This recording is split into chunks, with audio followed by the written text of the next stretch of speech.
చందమామ కథ పిసినారి పిశాచం. పీతాంబరానికి పిసినారి అని పెద్ద పేరు. అతడి పిసినారితనం గురించి ఊళ్ళోని జనం కథలు కథలుగా చెప్పుకునేవాళ్ళు. అతడి భార్య కామాక్షి కాపురానికి వచ్చాక ఆమె నాలుక చవిచచ్చిపోయింది. రోజు 2 పూటల మాగాయితో భోజనం, నీళ్ల మజ్జిగ తాగడం. అయితే కామాక్షి స్వతహాగా చాలా నెమ్మదస్తురాలు కావటంతో అన్నిటికీ సర్దుకు వస్తున్నది. తన దుకాణానికి కావలసిన సరుకుల కోసం పీతాంబరానికి తరచూ పట్నం వెళ్ళవలసిన పని తగులుతూ ఉండేది. ఒకసారి అతను అలాగే పట్నం వెళ్ళి మర్నాటి ఉదయం ఇంటికి తిరిగి వచ్చాడు. తలుపు తెరిచిన కామాక్షి ముక్కున తలుక్కుమంటూ కొత్త ముక్కుపుడక మెరిసింది. పీతాంబరం ఒక్క క్షణం ఆశ్చర్యపోయి అంతలోనే పట్టరాని కోపంతో, ముక్కరి ఎప్పుడు చేయించావే కోతిమొహమా? చూస్తుంటే నా ఇల్లు గుల్ల చేసేటట్టున్నావే అన్నాడు. హుష్, అంత పెద్దగా అరవకు, లోపలికి వచ్చాక సంగతంతా చెప్తాను అన్నది కామాక్షి చిన్న గొంతుతో. పీతాంబరం కసుబుసులాడుతూ లోపలికి రాగానే ఆమె అతడికి ఇలా చెప్పింది. కామాక్షికి మినపసున్యం అంటే మహాప్రీతి. అయితే పెళ్ళయిన ఈ 5 ఏళ్లుగా ఆమె సున్ని ఉండల మొహం చూడలేదు. ఆ కారణంగా ఆమె భర్త పట్నం వెళ్ళగానే తన దగ్గరున్న కొద్దిపాటి డబ్బుతో మినుములు, బెల్లం, నెయ్యి కొని తెచ్చింది.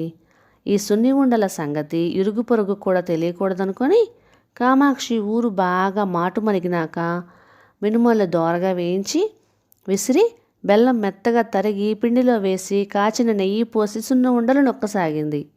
ఇన్నాళ్ళు ఈ ఇంట మాగాయి కంపుతో వాంతి వచ్చేలా ఉన్నది. సున్ని ఉండల వాసనతో పోయే ప్రాణం తిరిగి వచ్చింది. ఇంత గుమగుమలాడే వాసనకు తగ్గ రుచే ఉండి ఉంటుంది. నాకు 4 సున్ని ఉండలు పెట్టవు అంటూ ఒక ఆడదెయ్యం గదిలో ప్రత్యక్షమైంది. పిశాచాన్ని చూడగానే కెవ్వుమని గుడ్లు వేలేసింది కామాక్షి.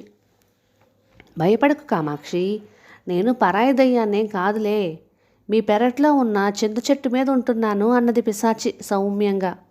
ఆ మాటలతో కామాక్షి భయం నుంచి తేరుకొని గబగబా 4 సున్ని ఉండలు ఒక పల్లెల్లో పెట్టి పిశాచానికి ఇచ్చింది. పిశాచం ఆనందంతో రాగాలు తీస్తూ సున్ని ఉండలు తిని, అప్పుడప్పుడు ఇలా పిండి వంటలు చేసి నన్ను పిలుస్తూ ఉంటావు కదా, ఆ పని నీ భర్త ఇంటలేనప్పుడే చేస్తుండు. నాకు మగజీవాలంటే తగని భయం, నీ రుణం ఉంచుకోనులే అంటూ పిశాచం కనబడకుండా పోయింది. అది వెళ్ళాక చూస్తే సున్ని ఉండల పల్లెల్లో మెరుస్తూ ముక్కెరే ఉన్నది. కామాక్షి భర్తకు ఇలా చెప్పి, చూసావా, మన ఖర్చుకు 100 రెట్లు లాభం వచ్చింది అన్నది. అంతా విన్న పీతాంబరానికి కళ్ళు మెరిశాయి. అతడు ఇంతకాలంగా పిండి వంటలు చేయనందుకు భార్యను తిట్టి, ఇక నుంచైనా అప్పుడప్పుడు పిండి వంటలు చేస్తూ పిశాచాన్ని పిలుస్తూ ఉండు, ఏం చేసినా దాని వరకే, ఆ సంగతి గుర్తుంచుకో అంటూ గట్టిగా హెచ్చరించాడు. ఆ రోజు నుంచి పీతాంబరం అవసరమైన పనులేం లేకపోయినా పిశాచం కోసం రాత్రి వేళల్లో అక్కడా ఇక్కడ తిరిగి వస్తూ ఉండేవాడు. కామాక్షి క్రమంగా చేతులకు గాజులు, చెవులకు జూకాలు, వేలకు 4-5 ఉంగరాలు సంపాదించుకున్నది. అయితే పీతాంబరానికి ఇందువల్ల తృప్తి కలగలేదు.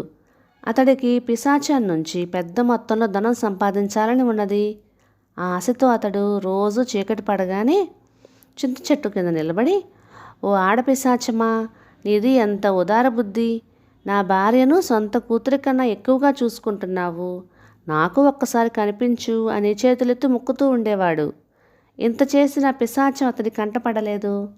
ఎలాగైనా పిశాచాన్ని కలుసుకొని దాని నుంచి పెద్ద మొత్తం సంపాదించాలనుకొని పీతాంబరం ఒక రోజున భార్యతో తాను పట్నం పోతున్నట్లుగా అబద్ధం చెప్పాడు. అలాగే వెళ్ళిరండి, పిశాచానికి కొబ్బరి పాయసం అంటే చాలా ఇష్టం, ఈ రాత్రికి అది చేస్తాను అన్నది కామాక్షి. భార్య వంటగదిలోకి పోగానే పీతాంబరం చప్పున అటకెక్కి కూర్చున్నాడు. కొద్దిసేపటికి యాలకుల వాసనతో గుమగుమలాడుతూ పాయసం తయారైంది. ఆ సరికి చీకటి పడి బాగా పొద్దుపోయింది. కామాక్షి పాయసం గిన్నెను మధ్యలో గదిలో పెట్టుకొని ఆవురావురుమంటూ తినసాగింది. అటక మీద ఉన్న పీతాంబరం భార్య పిశాచం కోసం కొంత మిగులుస్తుందేమో అని అనుకున్నాడు. కానీ ఆమె మొత్తం తినేసింది. ఇది చూసిన పీతాంబరం ఆవేశం పట్టలేక అటక మీద నుంచి కిందకి దూకి, అంత ఖరీదైన పాయసం అంతా నువ్వే తినేస్తావా? కడుపు నింపుకోవాలంటే మాగాయి మెతుకులు చాలవా? ఇప్పుడు పిశాచం వస్తే ఏం పెడతావు అంటూ భార్యను గద్దించాడు. కామాక్షి వెలవెలపోయి కళ్ళనీళ్ళు పెట్టుకొని, పిశాచం లేదు ప్రేతం లేదు, మాగాయ ముద్దలు మింగలేక ఈ నాటకం ఆడాను. 10 మంది ఇంటపడి తిన్నా తరగని ఆస్తి మనది అన్నది. పీతాంబరం భార్య మాటలు నమ్మలేక, అయితే ఈ నగలన్నీ నీకెలా వచ్చినాయి అని అడిగాడు. అవన్నీ పూత బంగారు నగలు అన్నది కామాక్షి. పీతాంబరం కళ్ళెర్ర చేసి పళ్ళు కొరుకుతూ తలుపు పక్కన ఉన్న దుడ్డుకర్ర చేతిలోకి తీసుకునేంతలో, ఆగాగు, ఒళ్ళు మరిచిన ఆవేశం కీడుకు దారితీస్తుంది అంటూ ఒక ఆడపిశాచం అతడి ముందు వచ్చింది. దాన్ని చూస్తూనే పీతాంబరంతో పాటు కామాక్షి కూడా నిలువునా వణికిపోసాగింది. పిశాచం వాళ్లకు భయపడవద్దనని చెప్పి పీతాంబరంతో, నీ భార్య ఆడిన నాటకంలో కొంత నిజం లేకపోలేదు. నా నివాసం మీ పెరటి చింత చెట్టు పైనే అన్నది. ఆ మాటలతో కొద్దిగా ధైర్యం తెచ్చుకున్న పీతాంబరం, అద్దె బాధ ఉండదని ఆ చింత చెట్టు పైన చేరావా? మా భార్యాభర్తల తగువుల్లో నీకేం పని? పోపో ఇక్కడి నుంచి అన్నాడు. అలాగే పోతానులే కానీ పోయే ముందు కామాక్షి అంటే నాకున్న అభిమానం కొద్దీ 2 మాటలు చెప్పదలిచాను. బతికున్న రోజుల్లో నేను నీకన్నా పిసినిగొట్టుని. నా భర్త సంపాదన అంతా దాచిపెట్టి ఇంటిల్లిపాదికి కారం మెతుకులు పచ్చి పులుసు పోసేదాన్ని. దాచిన డబ్బు దొంగలు తస్కరించుకుపోయారు. ఆ బెంగతో చచ్చి పిశాచాన్నయ్యాను. నేను చచ్చినందుకు బాధపడిన వాళ్ళు లేకపోవటం నాకు పెద్ద బాధ అనిపించింది. పిసినారితనం అనేది ఒక పిశాచం లాంటిది. దాన్ని వదిలించుకోవటం అసాధ్యమేం కాదు. మనిషికి పొదుపు అవసరం, అయితే అది పిసినారితనం కాకూడదు అన్నది పిశాచం. పీతాంబరం ఆ మాటలు విని తను పిశాచి అయిపోయినట్టుగా ఊహించుకొని ఉరికిపోయాడు.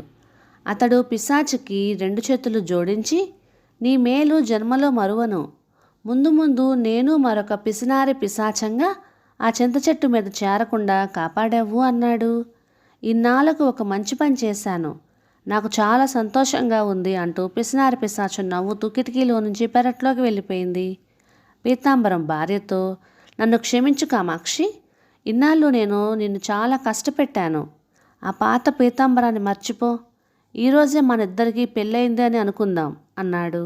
ఆ మాటలకు కామాక్షి పరవశించిపోయి భర్త పాదాలను కలకద్దుకున్నది. కథ సమాప్తం. ఇక ఈ కథ మీకు నచ్చినట్లయితే ఇలాంటి మరెన్నో తెలుగు చిట్టిపొట్టి కథల కోసం please like, share and subscribe to my channel. Thank you.